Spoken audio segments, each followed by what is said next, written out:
বন্ধুরা, আমি পারমিতা আমার একটা নতুন ব্লগ নিয়ে হাজির হয়ে গেছি। আজকে বেশ অনেকদিন পর ব্লগ করছি, তো সেজে গুজে আছি। ভাবছো যে কী ব্যাপার, আজকে ব্লগটা একদমই অন্য ধরনের হতে চলেছে আর খুব ইন্টারেস্টিং হতে চলেছে। আজকে স্টুডেন্টদেরকে নিয়ে পিকনিক করছি। তো আমাদের বাড়িরই ছাদের ওপরে পিকনিক হবে। কয়েকজন এসেছে, বাকিজন এখনও আসেনি। সেই নিয়ে এখন সব জিনিসপত্র নিয়ে যাচ্ছে, নিয়ে আসছে, এইসব কাজ চলছে। সকালবেলায় মটরটা আপাতত সেদ্ধ করে রাখা হয়েছে, ঘুগনি হবে, ঘুগনি মুড়ি হবে, সেই জন্য। অদীপ্তর ভাত করা হয়ে গেছে, দিয়ে জাস্ট রেডি হলাম। এখনও চুলটা খোলারও সময় হয়নি। অদীপ্তকে রেডি করিয়ে তারপর চুলটা খুলবো, দিয়ে তারপরে বাকি কাজগুলো করব। কালকে রাতে আয়ুষী আর আমি মিলে আমার ঘুগনির সব জিনিসগুলো কেটে রেখেছিলাম বলে, তাই না হলে সকালবেলায় উঠে সব করতে গেলে খুব মুশকিল হতো। এই দেখো কেটে কুটে রেখেছি, সেগুলো আপাতত নিয়ে যাচ্ছে। আদা রসুনটা বাটা হয়ে গেছে, ঘুগনিটা চাপাবো। ছোটো ছোটো আছে তো অনেকগুলো, এবার ওদের নাহলে খিদে পেয়ে যাবে। মোটামুটি অনেকেই চলে এসেছে, এদিকে গান চলছে আর ছোট বড় সবাই মিলে দুপুরের খাবারের প্রিপারেশন চলছে। তোমাদের তো মেনুটাই বলা হয়নি। আমার হাতের বিরিয়ানি ওদের খুব পছন্দ। আগেও একবার বিরিয়ানি করেছিলাম, তো বললাম এবার তাহলে অন্য কিছু করি, আগে তো বিরিয়ানি খেয়েছিস। তো ওরা সবাই বললো না, বিরিয়ানিই খাবো, চিকেন বিরিয়ানি। তো সেই জন্য চিকেন বিরিয়ানি আর রায়তা। রায়তাটা অবশ্য অতনুর দায়িত্ব। আসলে অতনু রায়তাটা খুব ভালো করে। আর চিকেন বিরিয়ানি করছি যেহেতু চিকেনটা আমাকে রান্না করতেই হচ্ছে, সেই জন্য একটু চিকেন আর চিকেনের ঝোল রেখে দেবো, যদি ছোটদের ধরো শুধু চিকেন বিরিয়ানি খেতে অসুবিধা হয় সেই জন্য। এবার ঘুগনিটা চাপিয়ে দিচ্ছি, এদিকে বেরেস্তার জন্য পেঁয়াজ কাটা হচ্ছে। নন্দিনীর পেঁয়াজের খুব ঝাঁজ লেগেছে, সেই জন্য আপাতত সে ওড়নাটাকে নিয়ে নিজের নাকটাকে সেভ করছে। এদিকে ছোটগুলো আলু কাটতে ব্যস্ত। ঘুগনি দেখো একদম রেডি হয়ে গেছে, একদম ছাপু ছাপু হয়েছে। কড়াইয়ে আর নাড়তে পারছি না, খুব ভয় লাগছে, মনে হচ্ছে যদি উপচে পড়ে যায়। আর একটু বড় কড়াই হলে বেশি ভালো হতো। এদিকে কাটতে কাটতেই চলছে নাচ। কেউ নাচছে সিঁড়িতে, কেউ নাচছে ছাদে, আবার কেউ সিঁড়িতে উঠতে উঠতেও নাচছে। পিকনিকটা আরেকটু আগে করারই কথা ছিল, বেশ একটু গরম গরম পড়ে গেছে। ঠান্ডার সময় পিকনিকটা করলে আরেকটু বেশি মজা করতে পারতো ওরা। এখন একটু রোদটা বেশ গাঢ় হয়ে গেছে বলে রোদে ওরা একটু নাচানাচি করতে পারছে না, সেই জন্য সব সিঁড়িতে আর না হলে ছায়াতে কাটতে কাটতেই, সবজি কাটতে কাটতেই নাচতে শুরু করে দিচ্ছে। যাই হোক, খুব একটা গরমও পড়েনি, সেই জন্য এখনো পর্যন্ত ছাদে পিকনিকটা করা যাচ্ছে। কি অবস্থা দেখো, ভূতের মতো নাচ চলছে ওন্না টন্না নিয়ে। ঘুগনি তো হয়ে গেছে, আগেই তোমরা দেখলে। তো ওদের খিদেও পেয়ে গেছে, সেই জন্য ওদেরকে আপাতত সার্ভ করছে অতনু। রবিবার দেখেই পিকনিকটা করেছি, কারণ অতনু ওই পিকনিক করা স্টুডেন্টদেরকে নিয়ে বেশ একটা আনন্দের ব্যাপার, বেশ মজার ব্যাপার, ও খুব পছন্দ করে। সেই জন্য সানডে দেখেই করেছি। অতনুরও ছুটি থাকে, আমারও ছুটি, অদীপ্তরও ছুটি, স্টুডেন্টগুলোরও ছুটি। সবাই মিলে জমিয়ে এনজয় করা হবে। এখনো অবশ্য সবাই আসেনি, যদিও বা সবাই আসতে পারছে না। কেউ গেছে দেশের বাড়ি, বিয়ে বাড়ি নেমন্তন্ন খেতে, আবার কারোর শরীর খারাপ। যাই হোক, সবার তো ধরো একসঙ্গে হচ্ছে না, আর ওই সবাইকে নিয়ে একসঙ্গে করতে গেলে কাউরির না কাউরির অসুবিধা থেকেই যাচ্ছে। সেই ভাবতে গেলে তাহলে ধরো পিকনিক করাই হবে না। নন্দিতা একটু আগে এসেছে, তৃষা এখনো আসেনি, তাই ও ভাবছে এখন খাবে না তৃষা এলে খাবে। আসলে তৃষা আর নন্দিতা খুব ভালো ফ্রেন্ড।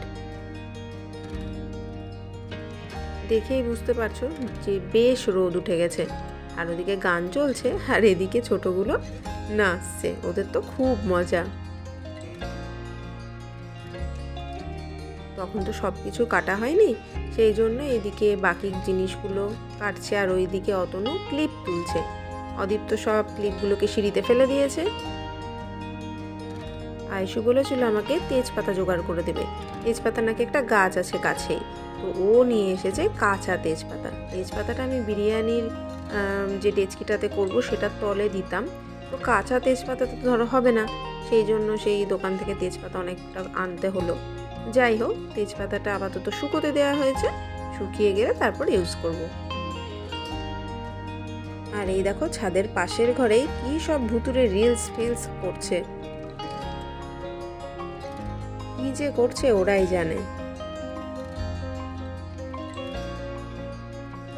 গান টান চালিয়ে কি সব গান করছে আর কথা বলছে, এই একবার ও একবার সে একবার। আমার তো দেখেই হাসি পাচ্ছে।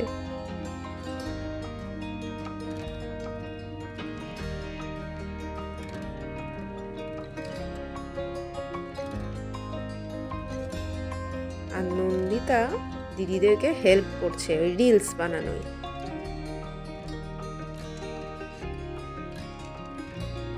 আয়ুষীকে দায়িত্ব দিয়েছি একটু ভিডিও করে রাখার, ওরা তো করতেই দিবে না, সেই জন্য চুপচুপ করে আয়ুষী গিয়ে ভিডিওটা তুলে রেখেছে।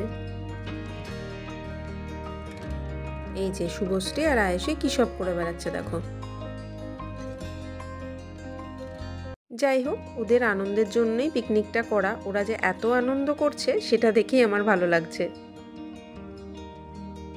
এই যে তৃষা এতক্ষণে এসেছে, সবার খাওয়া দাওয়া কমপ্লিট, মানে ঘুগনি মুড়ি খাওয়া কমপ্লিট, ও শেষে খাচ্ছে।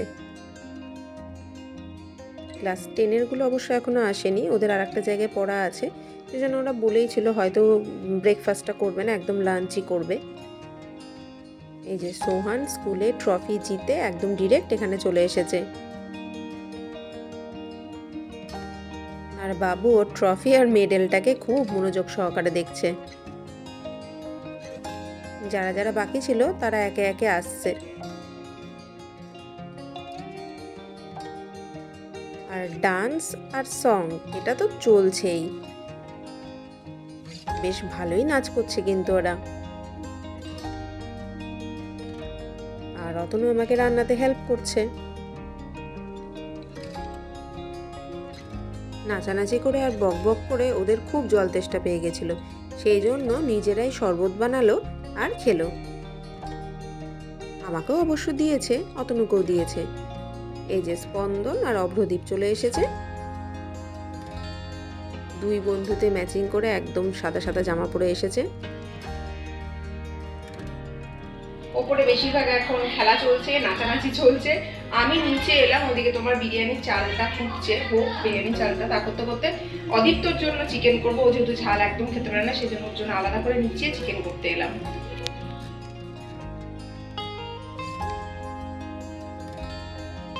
বিরিয়ানির ভাত, চিকেন, বেরেস্তা, আলু এবং অন্যান্য জিনিসপত্র সব রেডি হয়ে গেছে। ভাপে বিরিয়ানিটা চাপিয়েও দিয়েছি, 20 মিনিট থেকে 25 মিনিট মতো সময় লাগবে। আর এখানে ওরা নিচে যে ঘরে পড়তে বসে সেখানে এসে এবার ওরা দুষ্টুমি শুরু করেছে। আর অতনুও রায়তা বানিয়ে ফেলেছে। 2:30টা মতো বাজে, ছোটগুলোর মারা নিতে চলে আসবে, তো সেই জন্য ওদেরকে আগে খেতে বসিয়ে দিয়েছি। আর সোহানের যেহেতু কাল পরীক্ষা আছে ইংলিশ মিডিয়াম, সেই জন্য ওকেও আগে খেতে বসিয়ে দিয়েছি। এবার অদীপ্তকে খাইয়ে দেবো। অদীপ্ত যেহেতু আলাদা রান্না, সেই জন্য ওটা আমি নিচে আনতে গেছি এখন। যদিও বা ঝালটা কমই দিয়েছি, অদীপ্ত বলেছে অবশ্যই একটু বিরিয়ানি আর আলু খাবে, দেখা যাক খেতে পারে কিনা। ত্রিপলটা যখন কিনলো অতনু, তখন মনে হচ্ছিল বেশ বিশাল বড়, কিন্তু টাঙানোর পর মনে হচ্ছে অনেকটাই ছোট, আরও অনেকটা বড় কিনতে হতো। অতনু একটা ভালো জিনিসের আয়োজন করেছে, সেটা হচ্ছে কুইজ কম্পিটিশন। সবাই পার্টিসিপেট করতে পারবে, মানে সমস্ত স্টুডেন্টই পার্টিসিপেট করতে পারে। সাধারণ জ্ঞানের কিছু সহজ সহজ কোশ্চেন করবে অতনু, আর যে পরপর 3টে কোশ্চেনের উত্তর দিতে পারবে তার জন্য গিফট আছে একটা করে পেন। আমিও এটা জানতাম না, ও হঠাৎ করেই ঠিক করেছে, তো আমিও সেই জন্য বেশ মনোযোগ সহকারে শুনলাম। আমি জিজ্ঞাসা করলাম আমি কি পার্টিসিপেট করতে পারবো, তো যাই হোক সেই আবেদন তো খারিজ করে দেওয়া হলো। এটা কিন্তু অতনু খুব ভালো একটা আইডিয়া বার করেছে। টলটলিও এখন আমার স্টুডেন্ট হয়ে গেছে, কিন্তু ওর যেহেতু একটু শরীরটা খারাপ, সেই জন্য ও আজকে আসতে পারেনি, তবে ওর আসার খুব ইচ্ছে ছিল। যাই হোক, নেক্সট বার অবশ্যই থাকবে আশা করছি। টোটাল 5টা মনে হয় পেন এনেছিল 5 জনকে দেওয়ার জন্য। ওদের খাওয়া দাওয়া চলছে আর মনোযোগ সহকারে স্যারের কোশ্চেনও শুনছে। যাই হোক, ছোটোগুলোর খাওয়া দাওয়া হয়ে গেলে বড়গুলোকেও বসিয়ে দেবো, কারণ বেলা ধরো অনেকটাই এগিয়ে গেছে, 3টে বেজে গেছে। তারপর ধরো সমস্ত কিছু গুছিয়ে টুছিয়ে রাখার ব্যাপার আছে, যেহেতু ছাদে পিকনিক হচ্ছে, সমস্ত জিনিস ছাদে নিয়ে গেছি, সেগুলোকে আবার নামানোর ব্যাপার আছে।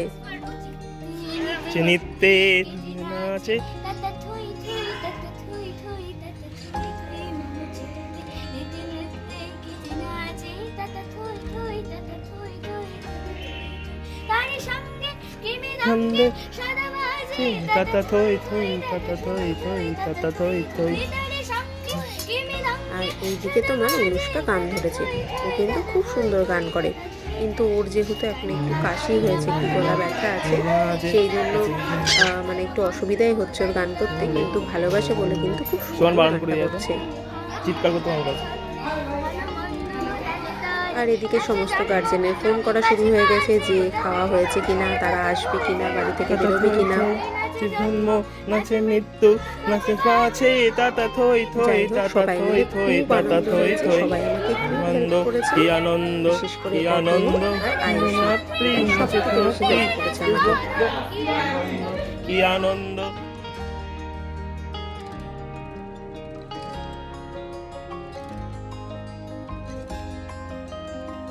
আর এই যে এদিকে ওরা সাজুগুজু করতেই ব্যস্ত। যাই হোক, সবাইকে জোর করেই খেতে নিয়ে যেতে হলো, যেহেতু অনেকটাই বেলা বেড়ে গেছে। সবারই যেহেতু একসঙ্গে আটছে না, সেই জন্য আপাতত কয়েকজন খেতে বসেছে, আর সাথে চলছে অবশ্য কুইজ কম্পিটিশনও। বিরিয়ানি সবারই খুব পছন্দ হয়েছে, এটাই সব থেকে বড় পাওনা আমার কাছে। এতটা কষ্ট করে 22-24 জনের জন্য বিরিয়ানি রান্না করলাম, আর সেখানে এই যে কমপ্লিমেন্টটা পেলাম যে ম্যাম খুব ভালো হয়েছে বিরিয়ানিটা, আর রায়তাটাও খুব ভালো হয়েছে স্যার, এটাই সব থেকে বড় পাওনা, তাই না বলো? যাই হোক, শেষ পর্যন্ত আয়ুষী মাস্কটা খুলেছে। ওদের খাওয়া দাওয়া কমপ্লিট হয়ে গেছে, এখন ওরা ব্যাট বল খেলতে ব্যস্ত। আর তার সাথে সাথে বাবুও জুটেছে ব্যাট বল খেলবে বলে, মিষ্টিটা দিতে ভুলে গেছে অতনু তাড়াহুড়োতে, সেই জন্য আপাতত মিষ্টি খাওয়াতে এসেছে। ছাদটা বড় বলে বেশ সব দিক দিয়ে কিন্তু সবারই খুব মজা হয়েছে, রান্নাও হয়েছে একদিকে, খাওয়াও হচ্ছে একদিকে, আবার খেলাও হচ্ছে একদিকে। আর অদীপ্তর তো আজকে খুব আনন্দ, সবারই সাথে খেলা হয়েছে, খুব খেলা হয়েছে, ওকে তো দেখেই সেটা বুঝতে পারছো। এই যে লাস্ট ব্যাচ খেতে বসে পড়েছে, আমার আর রতনুর খাওয়া বাকি আছে, আমরা প্রথমে গুছিয়ে টুছিয়ে রাখবো, তারপরে খাবো। অবশ্য গোছানোর ক্ষেত্রেও কিন্তু ওরা আমার খুব হেল্প করেছে। এই ব্যাট বল খেলতে গিয়ে বলটা তো একবার নিচেই পড়ে গেল, যাই হোক আবার আনা হয়েছে, এখন অতনুও নেমে গেছে ওদের সাথে ব্যাট বল খেলার জন্য, ক্রিকেট খেলার জন্য। অতনু নাকি খুব ভালো ফুটবল খেলতো, ক্রিকেটও খেলতো, তো সেই ছোটবেলাকার স্মৃতি হয়তো ওর মনে পড়ে গেছে ওদেরকে দেখে, সেই জন্য ও খেলা শুরু করে দিয়েছে। তো যাই হোক বন্ধুরা, আজ তাহলে ব্লগটা এখানেই শেষ করছি, ভালো লাগলে অবশ্যই চ্যানেলটিকে সাবস্ক্রাইব করো।